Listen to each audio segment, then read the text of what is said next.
नमस्कार मित्रों, डोल में पोल चैनल में आप सब मित्रों का हृदय से अभिनंदन करता हूं। दोस्तों, आज मैं आपके समक्ष जो है, आपने देखा होगा कि आपके पड़ोस में या गली मोहल्ले में या हो सकता है आपके ही घर में कभी न कभी जो है अखंड रामायण पाठ हुआ हो, जो 24 घंटे का होता है और उसमें लगातार जो है पढ़ना पड़ता है रामायण को, खास तौर से ये जो रामचरितमानस होती है इसको।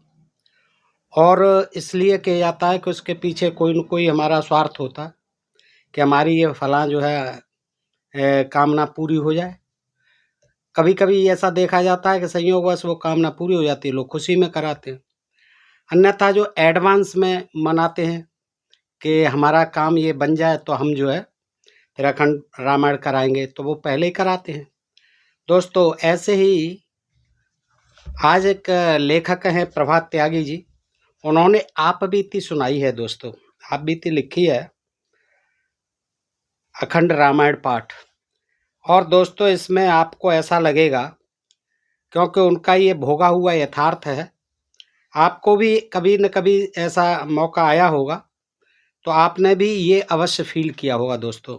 इनकी जो है अखंड रामायण पाठ है, ये इनकी कुछ कहानियाँ जो है समय-समय पर सरता में छपती रहीं पहले, उसी में से मैं ये जो है आपको संकलित है ये कथा आपको सुनाता हूँ। आइए सुनते हैं। घर में पैर रखते ही श्रीमती जी फुसफुसा कर बोली, सुनी अपनी लाडली बेटी की करतूत। उनके चिंतायुक्त चेहरे, आंखों की ठहरी पलकों और रहस्यमय स्वर ने हमारे हुलिये को भी प्रश्नवाचक चिन्ह बना दिया। क्या किया नलिनी ने? बेटी का नाम नलिनी है। क्या किया नलिनी ने? अपनी आवाज को यथासंभव रहस्यमय बनाकर हमने भी पूछा। सारे घर वालों को मुसीबत में डाल दिया और क्या करेगी? हैं? चौंक कर हम बोले, बात तो बताओ, मुंह में ही बतासे क्यों फोड़ रही हो? मैं तो बतासे ही फोड़ रही हूं, बात सुनोगे तो खुद अपना हुआ उसका सिर फोड़ लोगे। क्या कुछ ऐसी वैसी वैसे पीले होकर हमने पूछा। छे, अपनी लड़की को ऐसा समझते हो? यूं समझ लो रास्ते चलती मुसीबत को वह घसीट लाई है। बीए में पास हो जाने की प्रार्थना के रूप में उसने अखंड रामायण का पाठ बोल दिया। मुंह बनाकर वह बोली, श्रीमती जी, अखंड रामायण पाठ? क्या मतलब? मतलब यह है डैडी, लड़की कहती है, मतलब यह है डैडी कि सारी रामायण का लगातार बैठकर पाठ करना होता है। पाठ में भाग लेने वाले घर व बाहर के सब लोगों को रामायण की एक एक पंक्ति एक के पश्चात एक रात दिन बोलती होगी, जब तक सारी रामायण बोल न ली जाए। नलिनी दूसरे कमरे से चट आकर बोली, असली बात यह है कि बोलने का लिंक नहीं टूटना चाहिए। किसी न किसी को पाठ बोलते रहा। खंड का मतलब ही है कि खंड नहीं होना चाहिए, उसमें ब्रेक नहीं होना चाहिए। तो सुन लो, उबलते हुए हम बोले, चाहे अखंड रामायण हो और चाहे अपना अखंड महाभारत, मैं इसमें बिल्कुल भाग नहीं लूंगा। मेरी जान खाने के लिए दफ्तर का बड़ा बाबू ही क्या कम था जो तू भी सठिया गई। नलिनी की ओर आग्नेय नेत्रों से ताककर हम बोले, किसी देवी देवता को चंद्र रुपयों का प्रसाद बोलकर क्या काम नहीं चला सकती थी? अरे किसी को थोड़ा सा देवी देवता को जो है चढ़ावा चढ़ाने का वो कर देती, इंतजाम तो हो जाता, उसी में ही काम चल जाता। जो एकदम ही अखंड रामायण तक जा पहुंची। ऐसे अखंड पाठों से अगर लोग डिग्रियां पाने लगते तो सब कॉलेजों के दरवाजों पर ताले लग जाते और मंदिरों के पट भूल से भी कभी बंद नहीं होते एक पल को। अपनी धुन में बोलते बोलते सहसा हमारी दृष्टि श्रीमती जी की ओर उठ गई और उनकी शांति किंतु ताड़कामय मुद्रा को देखकर हम सब सकपक आ गए। अब आपसे क्या छिपाना, श्रीमती जी से हमें बहुत भय लगता। हमारे धारा प्रवाह भाषण पर उनकी दृष्टि का ब्रेक लगते ही हम बिल्कुल चुप होकर बैठ गए। अखंड पाठ करना सबके भूते की बात है क्या? हमें चुप होता देखकर वह बोली, मैं तो स्वयं ही यह पाठ बोलने की बात कब से सोच रही थी। अच्छा हुआ नलिनी ने ही इसे बोल दिया। पर पाठ बोलेगा कौन? श्रीमती जी के बदले रुख से आश्चर्यचकित होकर हमने धीरे स्वर में अपना संदेह व्यक्त किया। पर पाठ बोलेगा कौन, ये तो बताओ। डैडी, अखंड पाठ का तो नाम सुनते ही सारे पड़ोसी बिना बुलाए दौड़े चले आएंगे। शायद हम में से किसी को इसमें बिल्कुल भाग ही न लेना पड़े। नलिनी बड़े उत्साह से बोली, आपको तो दफ्तर से केवल 2-3 दिन की छुट्टी लेनी पड़ेगी इधर उधर का काम देखने के लिए, बाकी तो हम सब संभाल लेंगी। नलिनी, अपने डैडी की जो दरख्वास्त लिखी है तूने, इस पर इनके दस्तखत करा ले। श्रीमती जी ने आज्ञा दी कि इनसे जो आपने लिखा लिया ना छुट्टी की एप्लीकेशन, उस पर इनसे साइन करा ले, दे आएंगे। पर हमने विरोध करने का प्रयत्न किया। पर क्या जी, आपके बिना पाठ कैसे चलेगा? और 2 दिन दफ्तर नहीं जाओगे तो कौन सी प्रलय मच जाएगी? श्रीमती जी ने अपने भारी भरकम तर्क से हमारा मुंह बंद कर दिया। स्पष्ट था आरंभ से लेकर अंत तक उन दोनों के, यानी माँ बेटी के सुनियोजित षड्यंत्र के हम शिकार बन चुके थे। उनकी मिली भगत ने हमें आत्मस्मरण के लिए मजबूर कर दिया।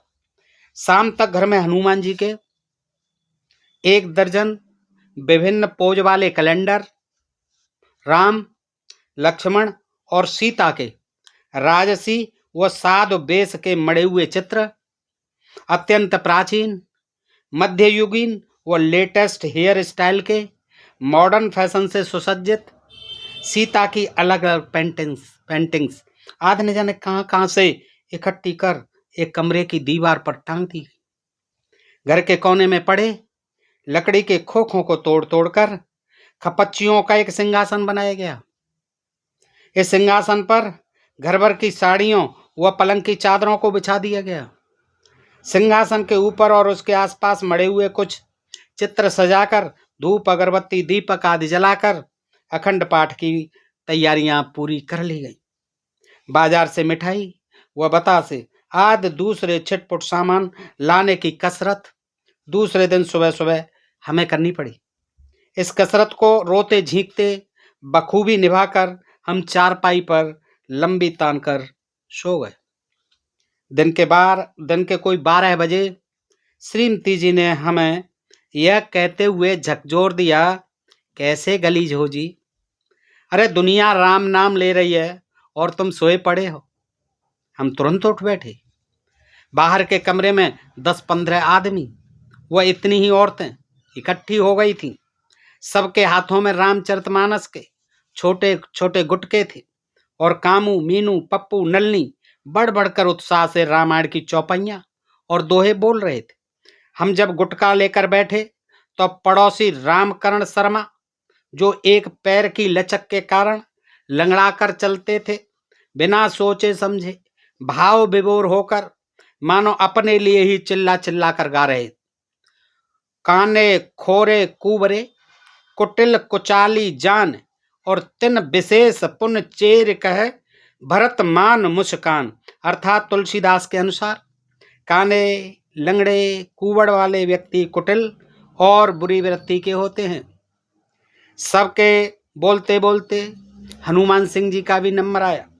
आपकी भारी भरकम पत्नी अपने काक भुसंड रूप से, आगे निकले 2 दांतों और खूंखार स्वभाव के कारण सारे पड़ोस में आतंक का कारण बनी हुई थी।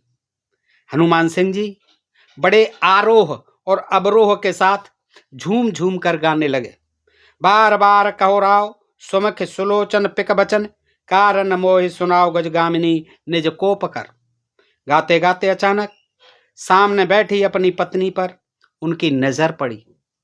सुमुख सुलोचन पिक बचन शब्दों को व्यर्थ सिद्ध करते उनके भयंकर व्यक्तित्व के सम्मुख शर्म से लाल होकर वह जल्दी ही चुप होकर बैठ गए। जब हमारा नंबर आया तो हमें यह चौपाई पढ़नी पड़ी। सत्य कहें कब नारे स्वभाव, सब विधि अगहु अगाध दुराऊ, नित प्रतिबंब बरक गहे जाई, और जान न जाए नारे गति भाई। अपनी धुन में हमने जोर जोर से अर्थ भी बोल दिया। सत्य है स्त्री का स्वभाव सब तरह से पकड़ में नहीं आने वाला, अथाह वह भेद भरा होता है। अपनी परछाई भले ही पकड़ ली जाए, पर नारी की गति नहीं जानी जा सकती। बीच में ही हाथ के इशारे से हमारी श्रीमती जी ने सामने से आकर हमें अंदर बुलाया, इधर आओ जी। जैसे ही हम कमरे में घुसे, वह चीख कर बोली, शर्म नहीं आई तुम्हें? सबके सामने अपनी स्त्री की इज्जत खराब कर। लोग क्या सोचेंगे मेरे बारे में कि सत्य कहें कभी नार स्वभाव सब विद अगौ अगाध दुराऊ नित्य प्रतिबिंब बर को गए जाई और जाए न जाए नारगत भाई। ये पढ़ते हुए तुम्हें शर्म नहीं आई? हम भौचक कैसे बोले, पर चौपाई तो तुलसीदास ने लिखी है, न कि हमने। वह क्रोध से कांप कर बोली, पर अर्थ तो तुम ही बता रहे थे। सारी औरतें मेरी ओर देख देख कर मुंह में रूमाल डाले हंस रही थी। खाली चौपाई पढ़ देते और अर्थ न बताते तो वहां बैठे किसी के समझ में क्या आता, पर फिर तुम्हारी बुद्धि का डंडा जो नीचा हो जाता। चलो बाहर। उनका पारा गरम देख हम बाहर निकल भागे। श्रीमती जी का पारा गरम देख बाहर निकल भागे। नलनी जिन पड़ोसियों के बूते पर कूद रही थी, उन्होंने 2 बजे जो खिसकना शुरू किया तो 3 बजे तक मैदान बिल्कुल साफ हो चुका था। झक मारकर हमें श्रीमती जी व बच्चों को ही चौपाइयां बोलनी पड़ी, पर थकान के कारण हम सब ऐसे बोल रहे थे जैसे फ्रंटियर मेल से उतरकर बैलगाड़ी में आ बैठे हों। प्रत्येक चौपाई अब बोली नहीं जा रही थी, बल्कि आगे धकेली जा रही थी। शाम के 5 बजते बजते आपने देखा होगा दोस्तों, अखंड रामायण या जे आजकल सुंदरकांड बहुत धाए धाए धाए धाए धाए धाए धाए, कोई नहीं, हल्ला गुल्ला बस। कभी जोर से, कभी धीरे से, कभी उतार से, कभी चढ़ाव से, यही होता है। कान फोड़ू शोर होता है, कोई समझने की बात नहीं। तो शाम के 5 बजते बजते बच्चे भी एक एक करके उठ भागे।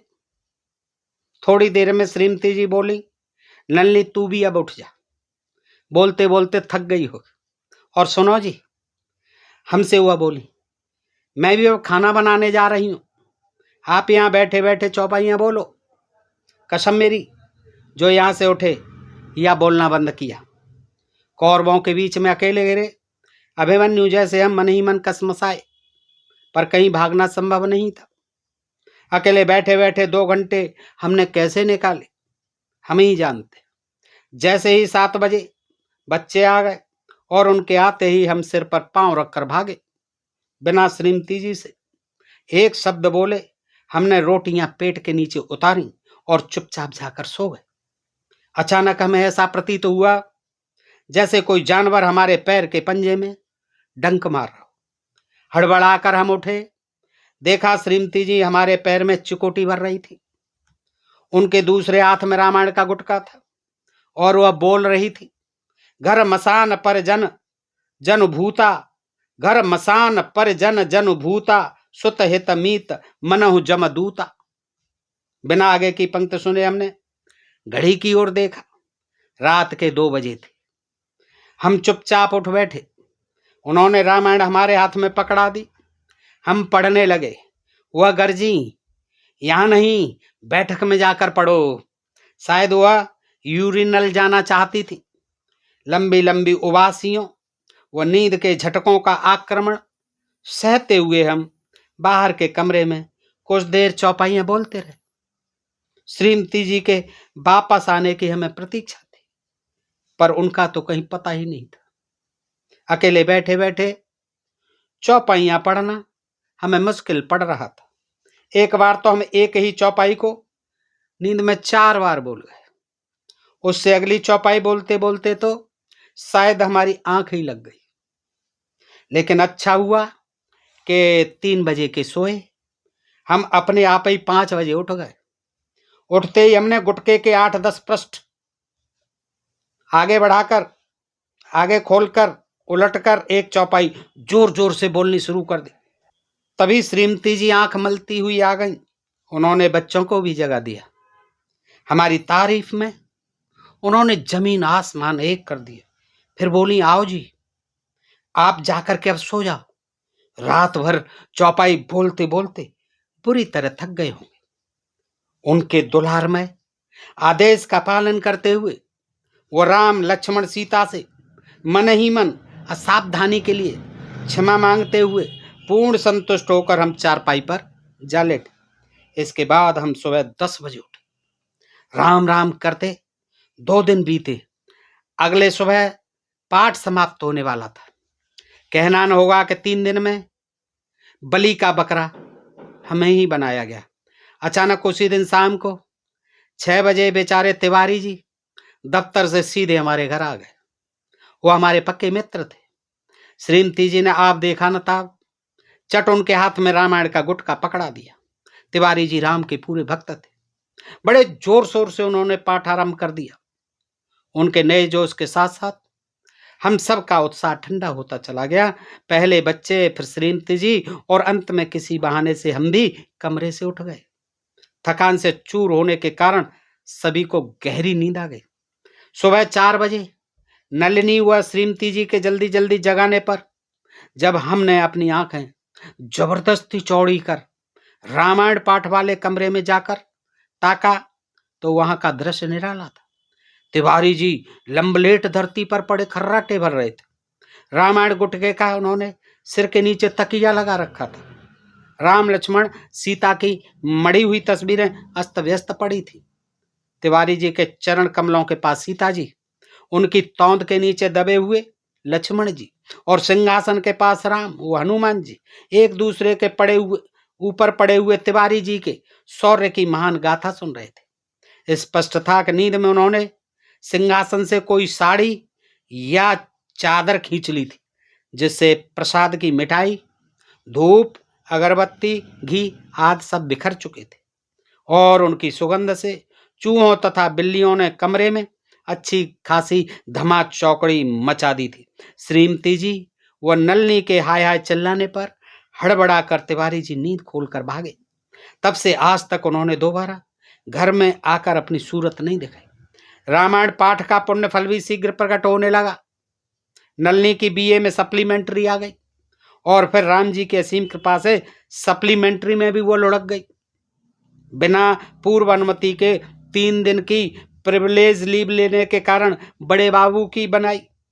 उसने LWP यानी लीव विदाउट पे की धमकी देकर हमारे प्रार्थना करने पर उन्हें हाफ पे लीव में बदल दिया।